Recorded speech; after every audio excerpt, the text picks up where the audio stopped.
قرآن مجید کا 59واں سورہ سورہ حشر۔ سورہ حشر کے متعلق چند مختصر نکات تلاوت و ترجمے کے ساتھ۔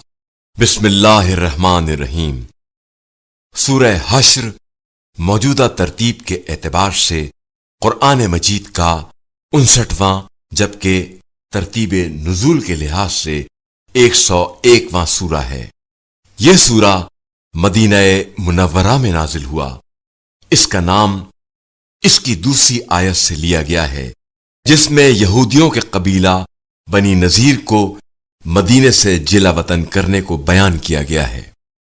عربی میں حشر باہر نکالنے کو کہا جاتا ہے۔ آیت نمبر 6 میں فی کا ذکر ہے۔ فی وہ مال ہے جو جنگ کے بغیر حاصل ہو جائے، جبکہ غنیمت وہ مال ہے جو جنگ کے بعد حاصل ہو۔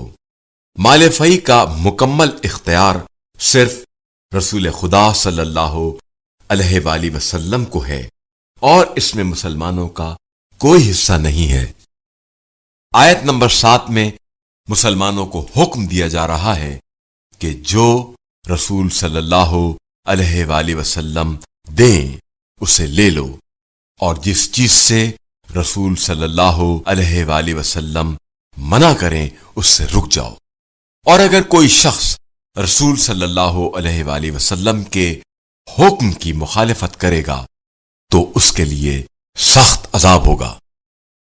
آیت نمبر 20 میں جنت والوں اور جہنم والوں کا برابر نہ ہونا بیان کیا گیا ہے۔ اگرچہ دنیا والے دونوں کو ایک جیسا سمجھتے ہیں، لیکن حقیقت میں کامیاب جنت والے ہی ہیں، اور حدیث رسول صلی اللہ علیہ وآلہ وسلم کے مطابق جنت والوں سے مراد حضرت علی علیہ السلام اور ان کے چاہنے والے ہیں جو قیامت کے دن کامیاب ہوں گے۔ آیت نمبر 21 کے مطابق اگر پہاڑوں کو اس قرآن مجید کے نازل کرنے والی ذات کی عظمت کا ادراک ہوتا تو وہ احکام قرآن مجید کے تحمل سے عاجز آ جاتے اور خوف خدا سے ٹکڑے ٹکڑے ہو جاتے، مگر یہ انسان ہے جو عظمت خالق اور خوف قیامت سے بے خبر ہے۔ جو شخص سورہ حشر کی آخری 3 آیات کی تلاوت کرے گا اس کی حفاظت کے لیے 70,000 فرشتے مقرر ہوں گے۔